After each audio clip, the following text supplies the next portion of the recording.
स्वागत है आप सभी का प्लांट साइंस वर्ल्ड में। मेरा नाम है doctor Prashant Singh, MSc PhD in botany and मेरा स्पेशलाइजेशन प्लांट टेक्सोनॉमी में है। तो आज से हम प्लांट साइंस वर्ल्ड में प्लांट टेक्सोनॉमी की एक नई सीरीज़ ऐड कर रहे हैं। यहाँ पे हम हायर प्लांट्स की टेक्सोनॉमी पढ़ेंगे, जिसमें क्लासिफिकेशन, नॉमेनक्लेचर और आइडेंटिफिकेशन आपको बताए जाएंगे, हर्बेरियम टेक्निक्स बताए जाएंगे, बहुत सारे फैमिलीज़ को डिस्कस किया जाएगा जो कि बीएससी और एमएससी के सिलेबस में है। तो ये इस सीरीज़ का पहला वीडियो है जिसमें कि हम इंट्रोडक्शन ऑफ प्लांट टेक्सोनॉमी, उसके ऑब्जेक्टिव्स, उसके प्रिंसिपल्स और बेसिक सिस्टम ऑफ क्लासिफिकेशन को पढ़ेंगे। तो अब शुरू करते हैं। तो अगर हम बात करें प्लांट टेक्सोनॉमी की, तो प्लांट टेक्सोनॉमी को कैसे डिफाइन करेंगे? तो plant taxonomy is the study और description of variations among organism, यानी किसी एक पर्टिकुलर ऑर्गेनिज्म के वेरिएशंस की स्टडी करना, इस तरीके से स्टडी करना कि एक क्लासिफिकेशन सिस्टम निकल के बाहर है जिसकी ओरिजिन हो। अब हम क्या करते हैं कि बहुत सारे ऑर्गेनिज्म नोन है, इसको हम इस तरीके से छोटे छोटे ग्रुप में अरेंज करते हैं कि एक लार्ज पॉपुलेशन की स्टडी करना, उसे कैटेगराइज्ड करना आसान हो जाए, यही कहलाता है टेक्सोनॉमी। टेक्सोनॉमी की शुरुआत किसने की थी और कब की थी? तो टेक्सोनॉमी की शुरुआत थियोफ्रास्टस ने की थी और that is before 3000 year to Christ. इसके अलावा एक और बहुत इंपॉर्टेंट नाम है कैरोलस लिनियस का, जिन्हें हम सब जानते हैं। He is the founder of taxonomy, he is the father of plant taxonomy till now अगर हम डेफिनेशंस की बात करें तो term taxonomy is coined by de Candolle in 1813 in his book, और ये फ्रेंच वर्ड है और ये फ्रेंच बॉटनिस्ट के द्वारा दिया गया है।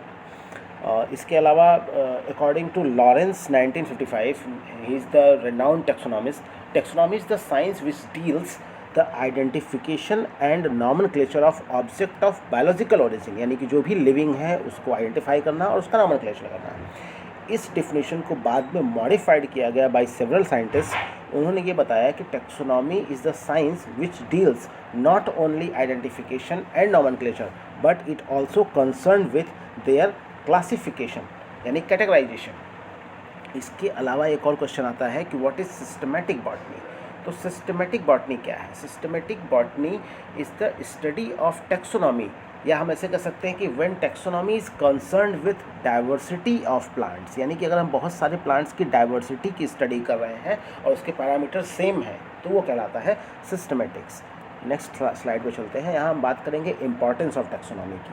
तो टेक्सोनॉमी का इम्पॉर्टेंस क्या है? सबसे पहला इम्पॉर्टेंस कि इसमें हम प्लांट्स को अरेंज करते हैं उनके सिस्टमेटिक मैनर्स में, जिससे उसकी जो अंडरस्टैंडिंग है वो इजी और इफ़ेक्टिव हो जाए। जैसे अगर हम बात करें हायर प्लांट्स की, तो हमारे दिमाग में अपने आप एक बात आ जाती है कि we are discussing about gymnosperm and angiosperm.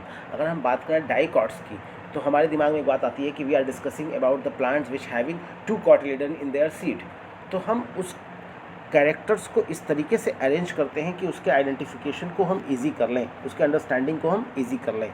इसके अलावा टेक्सोनॉमी का एक और बहुत बड़ा इंपॉर्टेंस है, that is the collection of character, information and knowledge about plant.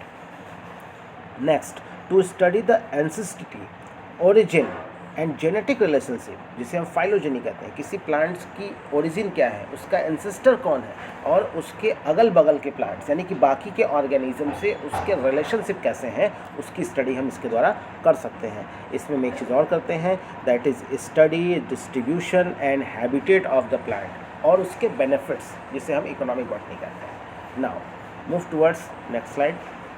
हम बात करेंगे यहाँ ऑब्जेक्टिव ऑफ टेक्सोनॉमी। तो टेक्सोनॉमी के 3 बड़े objective, that is identification, nomenclature और क्लासिफिकेशन।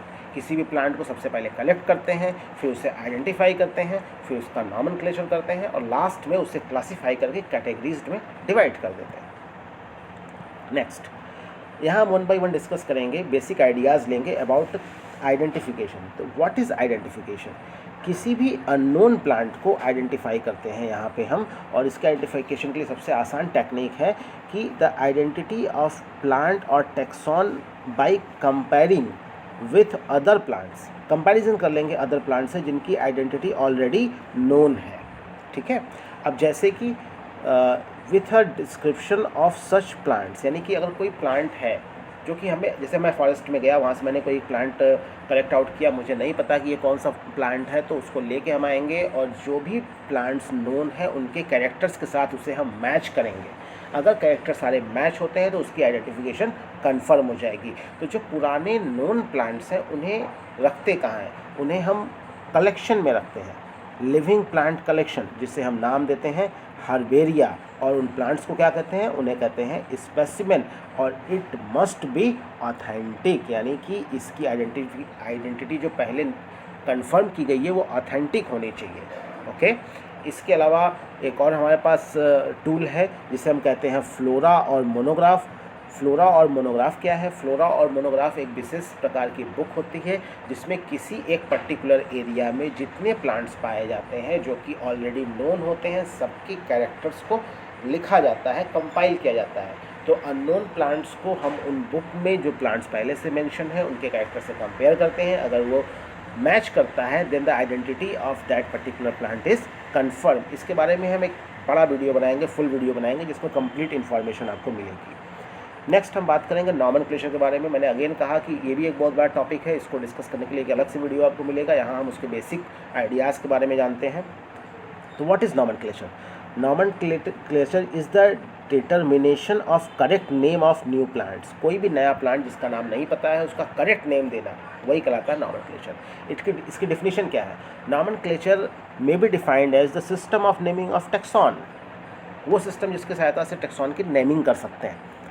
अब किसी भी टेक्सॉन का नाम रखने के लिए बहुत सारे रूल्स और रिकमेंडेशन होते हैं, और जो किसी एक ऑर्गेनाइजेशन के द्वारा बनाए जाते हैं जिसे हम प्रिंसिपल्स कहते हैं। तो these involve principle which is governed by international botanical Congress IBG। और ये जो रूल्स बनाए इसको कहते हैं कोड, और इसे कहा जाता है international code of botanical nomenclature, यानी कि the codes for the nomenclature of botanic, यानी कि प्लांट्स। ठीक है, जिसे ICBN कहते हैं। अब इसके दो इम्पॉर्टेंट रूल्स हैं जो कि मैंने यहाँ लिख रखे हैं। पहला वो है कि बोटानिकल नॉमेनक्लेचर में name of plants always written in Latin language. आप सब जानते होंगे कि लैटिन लैंग्वेज में क्यों लिखते हैं, क्योंकि लैटिन एक ऐसी भाषा है जो इस समय वर्ल्ड में कहीं नहीं बोली जाती है। तो नेशनल बायस को प्रिवेंट करने के लिए लैटिन लैंग्वेज में साइंटिफिक नेम लिखे जाते हैं। इसके अलावा नॉमेनक्लेचर के लिए ICBN का एक और बहुत ही इंपॉर्टेंट रिकमेंडेशन है, दैट इज़ कि जब हम प्लांट्स का नाम लिखेंगे तो उसमें बायनॉमियल सिस्टम को फॉलो किया जाएगा। बाई मतलब होता है दो, नॉमियल का मतलब नेम, यानी कि each plants have 2 names in their scientific name, जिसमें पहला नाम होगा, लिखा है यहाँ पे, that is the name of every plant consist of 2 words. First word is genus और generic name, and second word is species या स्पेसिफिक एपिथेट। हम डिटेल जब नॉमेनक्लेचर पढ़ाएंगे तो उसमें ये चीज़ मैं आपको बताऊँगा। इसके अलावा इसमें एक सफिक्स ऐड किया जाता है, that is the name of author who first of all describe the plant. जैसे कि मैंने यहाँ पे एग्जांपल लिया है, very common plant that is mango, जिसे आम कहते हैं। इसका साइंटिफिक नेम होता है मैंगीफेरा इंडिका। इसमें 2 वर्ड्स है, first word is Mangifera, that is genus name और generic name, and second word is indica, that is species name या specific epithet, and followed by Lin. Lin stands for Linnaeus, and Linnaeus is the author of the name of this particular plant. Okay, now classification. What is classification? Classification is the placing of plant in a group in a systematic manner. किसी एक plant को उसके systematic characters के आधार पे किसी एक particular group में place करना ही कहलाता है क्लासिफिकेशन। जैसे क्लासिफिकेशन का जो सबसे पहली क्राइटेरिया जो हम कंसिडर करते हैं उसे हम कहते हैं लाइफ फॉर्म, यानी कि हैबिट। किसी भी प्लांट्स को जो कि अननोन है उसे हम क्लासीफाई कर सकते हैं उसके कैरेक्टर के आधार पे। जैसे जो पहला कैरेक्टर यूज़ करते हैं दैट इज़ लाइफ फॉर्म, जैसे कि ट्री, श्रब, हर्ब और क्लाइंबर। अब अगर आप फॉरेस्ट में जाते हो, आप कोई प्लांट देखते हो तो आप इजीली रिकॉग्नाइज कर लेते हो कि ये पेड़ है, या ये झाड़ियाँ हैं, या ये घास वास है, या ये क्लाइंबर यानी चढ़ने वाले पौधे हैं। इसके आधार पे हम एक क्लासिफिकेशन कर देते हैं। उसके अलावा क्लासिफिकेशन में हम बहुत सारे मॉर्फोलॉजिकल कैरेक्टर इंक्लूड करते हैं, डिटेल बात करेंगे आगे हम। उसमें वेजिटेटिव कैरेक्टर होता है या फ्लोरल कैरेक्टर होता है। वेजिटेटिव कैरेक्टर जैसे कि types of root, stems and leaf. Floral character यानी कि types of floral part and their arrangement. जैसे कि यहाँ मैंने कुछ नाम लिख रखे हैं, सेपल्स, पेटल्स, स्टेमन्स, कार्पेल, इनके यूनियन, इनका कंडीशन, इनका अटैचमेंट, ये सब कुछ हम स्टडी करते हैं क्लासिफिकेशन में। अब बात ये आती है कि क्लासिफिकेशन करने के लिए हम कौन कौन से कैरेक्टर्स को ज़्यादा इंपॉर्टेंस देते हैं और किसे कम इंपॉर्टेंस देते हैं। तो यहाँ पे आप देखोगे कि in taxonomy reproductive characters are given much importance in classification. उसके पीछे रीज़न क्या है? उसके पीछे रीज़न ये है कि रिप्रोडक्टिव जो कैरेक्टर्स होते हैं इस पर इन्वायरमेंटल कंडीशन का इफेक्ट कम पड़ता है। मैं आपको एग्जाम्पल से बताता हूँ। जैसे अगर कोई प्लांट ग्रो कर रहा है नॉर्मल स्टेट में और अगर वहाँ पे न्यूट्रिएंट की कमी हो गई, अगर वहाँ पे नाइट्रोजनस न्यूट्रिएंट की कमी हो गई या किसी भी प्रकार के न्यूट्रिएंट की कमी हो गई, तो उसमें प्लांट की हाइट कम रह जाती है, उसके लीफ के साइज़ कम रह जाते हैं, पौधा पूरी तरीके से डेवलप नहीं करता, तो उसमें उसके वेजिटेटिव कैरेक्टर्स को अफेक्ट होने के चांसेस होते हैं। लेकिन जो रिप्रोडक्टिव कैरेक्टर होते हैं उसमें इन्वायरमेंटल कंडीशन का, न्यूट्रिशन का बहुत ज़्यादा इफेक्ट नहीं पड़ता। ठीक है, तो यही यहाँ बताया गया है कि रिप्रोडक्टिव कैरेक्टर को ज़्यादा इंपॉर्टेंस देते हैं। इसके अलावा जो वेजिटेटिव कैरेक्टर होते हैं उसको भी कंसीडर किया जाता है, जैसे कि अरेंजमेंट ऑफ लीफ, उनका शेप, लीफ की मार्जिन, लीफ का एपेक्स, उसके सरफेस, डॉर्सल और वेंट्रल सरफेस, ये सारे यूज़ करके, ये सारे कैरेक्टर्स को यूज़ करके तो हम प्लांट्स को क्लासीफाई करते हैं डिफरेंट ग्रुप्स में। ठीक है, तो इसकी डिटेल स्टडी हम करेंगे आगे। नाउ अब यहाँ पे मैंने आपको समझाने के लिए कुछ फोटोग्राफ्स डाले हैं जहाँ आपको समझ में आएगा। आप यहाँ देख सकते हो कि on the basis of petals flower are of two types, gamopetalous, polypetalous. Gamo means होता है फ्यूज, व्हेन द पेटल्स और sepals of flower is fuse together then they are known as gamopetalous. When the petals और sepals of flowers are free, यानी वो एक दूसरे से लगे हुए नहीं है, तो उन्हें हम कहते हैं पॉलीपेटालस। नाउ अब हम बात करते हैं लीव्स की। लीव्स के आधार पर आप देखिए तो लीफ भी कई तरह के होते हैं, simple leaf, compound leaf. Compound leaf भी दो तरह के होते हैं, पिनेटली कंपाउंड और पामेटली कंपाउंड। तो ये मैंने आपको बताया कि क्लासिफिकेशन हम कर सकते हैं on the basis of leaf. ऐसे प्लांट जिसमें सिंपल लीफ पाए गए, ऐसे प्लांट जिसमें कंपाउंड लीफ पाए गए। अब कंपाउंड लीफ वाले प्लांट दो तरह के हो गए, ऐसे जो पिनेटली कंपाउंड है, ऐसे जो पामेटली कंपाउंड है। आगे बढ़िए, अब हम बात करते हैं वेनेशन की। वेनेशन के आधार पर देख लीजिए, यहाँ पे वेनेशन के आधार पे प्लांट्स दो तरह के हो गए। ऐसे प्लांट्स जिनमें रेटिकुलेट यानी कि ये निट वेन पाया जाता है, निट जैसा वेनेशन होता है। ऐसे प्लांट्स जिनके पैरेलल वेन्स होते हैं, जो एक दूसरे से पैरेलली लगे होते हैं। अब जो रेटिकुलेट वेनेशन है उसे हम कह सकते हैं कि दीज आर डाइकॉट्स। जो पैरेलल वेन्स है इसे हम कह सकते हैं दीज आर मोनोकॉट्स। ठीक है, तो ये क्लासिफिकेशन के क्राइटेरियाज हैं। नेक्स्ट अगर हम बात करें तो हम बात करेंगे प्रिंसिपल ऑफ टैक्सोनॉमी। तो प्लांट टैक्सोनॉमी के प्रिंसिपल क्या है? तो प्लांट टैक्सोनॉमी के बेसिक तीन प्रिंसिपल होते हैं। तो हम taxonomy is the fundamental science, the direction of its function is governed by principle. हम उसके डायरेक्शन को कैसे प्रिंसिपल से गवर्न करते हैं? सबसे पहला होता है डिस्क्रिप्टिव टैक्सोनॉमी। अब डिस्क्रिप्टिव टैक्सोनॉमी में क्या बताया गया? Descriptive taxonomy is mainly concern with observation of similarities and differences in morphological character, यानी कि कोई पौधा मॉर्फोलॉजिकली किसी दूसरे पौधे से सिमिलर है या डिफरेंट है, इसकी स्टडी हम करते हैं डिस्क्रिप्टिव टैक्सोनॉमी में। यहाँ डिस्क्रिप्शन की बात हो रही है। नेक्स्ट है एक्सपेरिमेंटल टैक्सोनॉमी, यानी कि अगर पौधे की स्टडी की जाए उसमें कुछ एक्सपेरिमेंट के इन्फ्लुएंस हो जाए, जैसे कि अगर हम उसकी साइटोलॉजी कर लेते हैं किसी पौधे की, उसकी सिमिलरिटीज़ और डिससिमिलरिटीज़ को किसी और पौधे से कंपेयर कर रहे हैं, इसमें हम साइटोलॉजी का हेल्प ले रहे हैं। हम एनाटॉमी कर सकते हैं इन बिटवीन टू प्लांट्स, हम फिजियोलॉजी देख सकते हैं, एम्ब्रियोलॉजी देख सकते हैं, जेनेटिक्स देख सकते हैं और उसके इवोल्यूशनरी ट्रेंड्स को भी देख सकते हैं। तो ये टैक्सोनॉमी कहलाएगा एक्सपेरिमेंटल टैक्सोनॉमी। नेक्स्ट है phylogeny. This is the principle of main principle of modern taxonomy. Modern taxonomy का ये सबसे मुख्य प्रिंसिपल माना जाता है। ये डिपेंड करता है इवोल्यूशनरी ट्रेंड्स पे, यानी कि कौन सा प्लांट प्रिमिटिव है और कौन सा प्लांट एडवांस है। जैसे हम मानते हैं कि जिम्नोस्पर्म प्रिमिटिव होते हैं, एंजियोस्पर्म एडवांस होते हैं, ऐसा हम मानते हैं, तो ये कहलाएगा उनकी फाइलोजेनी। और अगर हम इन दोनों के बीच का रिलेशनशिप देख लें कि जिम्नोस्पर्म और एंजियोस्पर्म में क्या सिमिलरिटीज़ है, क्या डिससिमिलरिटीज़ है, तो वो कहलाएगा फाइलोजेनी या जेनेटिक रिलेशनशिप। नाउ अब हम बात करेंगे कुछ टर्मिनोलॉजी की। बेसिक टर्म्स की बात करेंगे तो टैक्सोनॉमी में 3 टर्म जो कि बड़े इंपॉर्टेंट है, एग्जाम में अक्सर पूछे जाते हैं, जिसे हम कहते हैं अल्फ़ा टैक्सोनॉमी, बीटा टैक्सोनॉमी और gamma taxonomy. What is alpha taxonomy? Alpha taxonomy कहते हैं डिस्क्रिप्टिव टैक्सोनॉमी को, जो अभी हम पिछले साइड में पढ़े। ये मेनली बेस्ड होता है मॉर्फोलॉजिकल कैरेक्टर पे। नेक्स्ट होता है बीटा टैक्सोनॉमी, इसे हम कहते हैं मैक्रो टैक्सोनॉमी। अब मैक्रो टैक्सोनॉमी या बीटा टैक्सोनॉमी में करते क्या है, इसमें प्लांट स्पीसीज़ को अरेंज किया जाता है उनके नेचुरल सिस्टम में, और वो इंक्रीजिंग ऑर्डर का होता है। यानी कि पहले सिंपल प्लांट्स को रखा जाएगा, फिर उसके बाद उसके कैरेक्टर्स की कॉम्प्लेक्सिटी इंक्रीज करती जाएगी, उसे कहते हैं हम बीटा टैक्सोनॉमी। ठीक है। नेक्स्ट है गामा टैक्सोनॉमी। गामा टैक्सोनॉमी वही है जिसे हम फाइलोजेनेटिक ट्रेंड्स कहते हैं, फाइलोजेनी कहते हैं या फाइलोजेनेटिक टैक्सोनॉमी कहते हैं। इसमें इंट्रा स्पेसिफिक यानी कि 2 अलग अलग स्पीसीज़ या एक स्पीसीज़ के पॉपुलेशन के बीच में हम सिमिलरिटीज़ और डिससिमिलरिटीज़ की स्टडी करते हैं, इसे कहते हैं फाइलोजेनेटिक ट्रेंड्स। नाउ नेक्स्ट, अगर हम बात करें सिस्टम ऑफ क्लासिफिकेशन की, तो क्लासिफिकेशन सिस्टम जो होता है ये बेसिकली 3 तरह का होता है। 3 टाइप्स ऑफ बॉटनिकल क्लासिफिकेशन आपके सिलेबस में है, that is artificial classification, natural classification और फाइलोजेनेटिक क्लासिफिकेशन। तो 1 बाय 1 तीनों को हम डिस्कस करेंगे और फिर हम डिटेल में जाएंगे।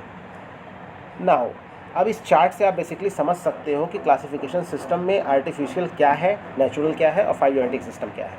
आर्टिफिशियल सिस्टम वो होता है जिसमें कुछ character based on few morphological character, यानी 1 या 2 मॉर्फोलॉजिकल कैरेक्टर को कंसिडर करते हैं, उसके आधार पे प्लांट किंगडम को हम क्लासीफाई करते हैं, उसे कहते हैं मॉर्फोलॉजिकल क्लासिफिकेशन, या वो कहलाएगा आर्टिफिशियल सिस्टम ऑफ क्लासिफिकेशन।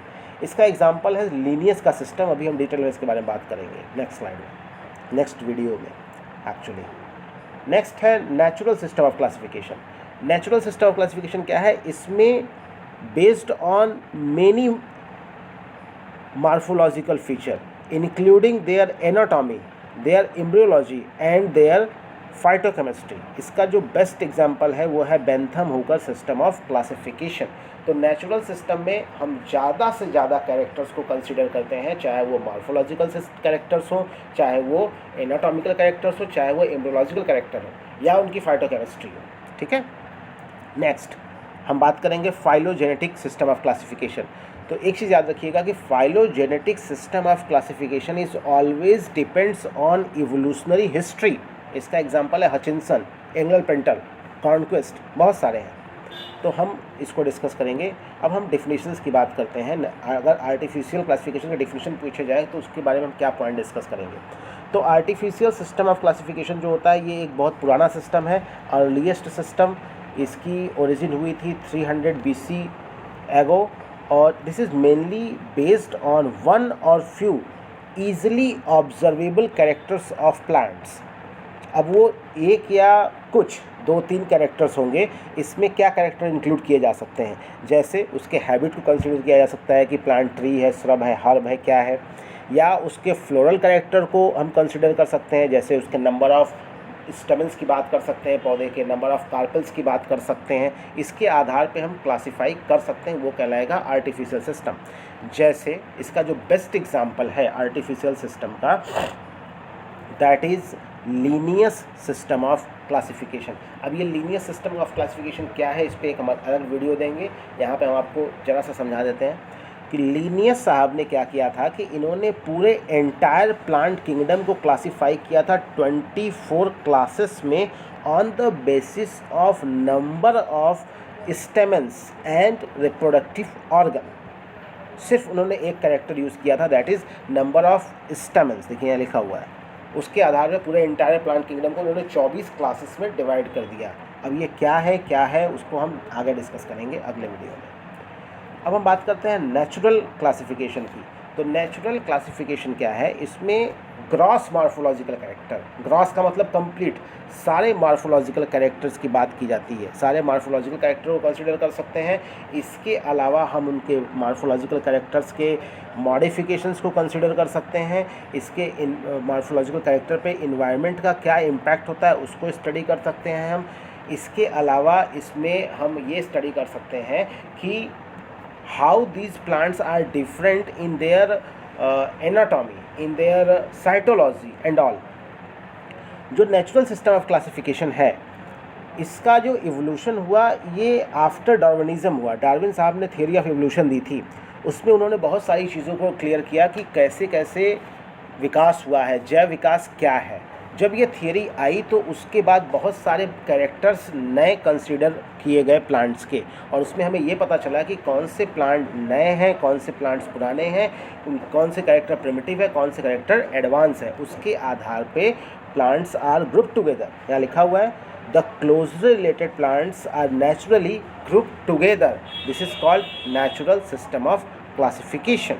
इसकी सहायता से क्या हुआ कि बहुत बड़े टेक्सॉन को, बहुत बड़े ग्रुप को, यहाँ लिखा है the large number of characters are share by different taxa, अलग अलग टेक्सा के बहुत सारे कैरेक्टर्स को शेयर किए गए, कंसिडर किए गए, और जो बहुत ज़्यादा क्लोज कैरेक्टर्स थे उसके आधार पे प्लांट्स को ग्रुप कर दिया गया।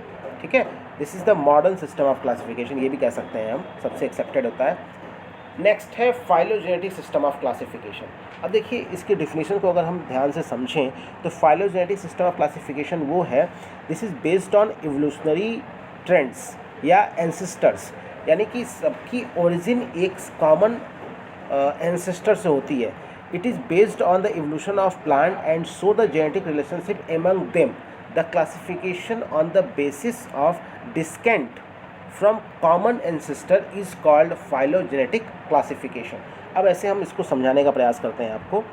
देखिए ये एक कॉमन ओरिजिन है, इस कॉमन ओरिजिन से एक तरफ ये ब्रांच निकली हुई है जो कि बैक्टीरिया बनाती है, दूसरी तरफ ये ब्रांच निकली हुई है जो कि आर्किया की तरफ जाते हैं, यानी कि आर्चीबैक्टीरिया की तरफ जाते हैं, और तीसरी ये ब्रांच है जो कि यूकैरियोटा की तरफ जाती है।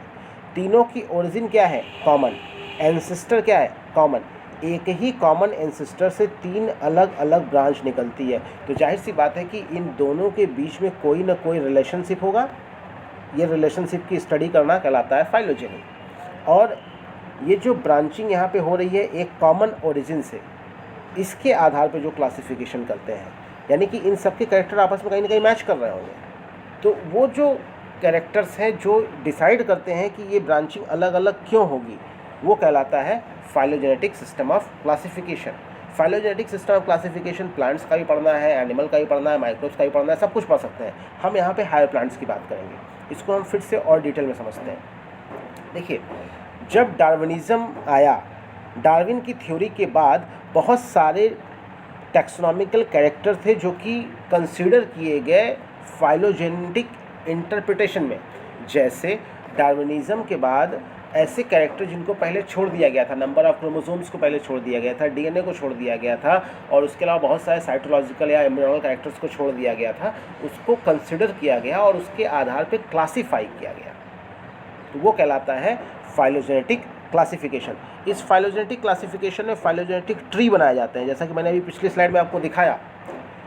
फाइलोजेनेटिक ट्री के आधार पे हम डिफरेंट करते हैं in between two genera, in between two taxon, और टैक्सॉन का डिफ्रेंसिएशन करना, उनको अलग अलग ग्रुप में डिवाइड करना ही कहलाता है क्लासिफिकेशन। तो जितने भी मॉडर्न सिस्टम ऑफ क्लासिफिकेशन है, जैसे वो एंगल पेंटल हो, हचिंसन हो, कॉन्क्विस्ट हो या एपीजी सिस्टम हो, वो सब बेस्ड है फाइलोजेनेटिक ट्रेंड्स पे। अब इसमें एक चीज़ और समझने वाली है कि जो नेचुरल सिस्टम ऑफ क्लासिफिकेशन था वो 2 डायमेंशनल था, यानी कि या तो फॉरवर्ड डायरेक्शन में मूव कर सकता था या तो बैकवर्ड डायरेक्शन में मूव कर सकता था, लेकिन जिसे हम हॉरिजॉन्टल डायरेक्शन कह सकते हैं। लेकिन जो फाइलोजेनेटिक सिस्टम है, इस फाइलोजेनेटिक सिस्टम में एक और डायरेक्शन ऐड किया गया, दैट इज़ वर्टिकल डायरेक्शन। तो हॉरिजॉन्टल डायरेक्शन या वर्टिकल डायरेक्शन दोनों ऐड किया गया फाइलोजेनेटिक सिस्टम में। कैसे, इसको हम समझाने का प्रयास करते हैं आपको। देखिए इधर ये सिंपल सी स्लाइड है, आप इसको देखिए और समझिए। सॉरी, ये एंजियोस्पर्म ऊपर लिखा हुआ है, इसे आप देख लीजिएगा।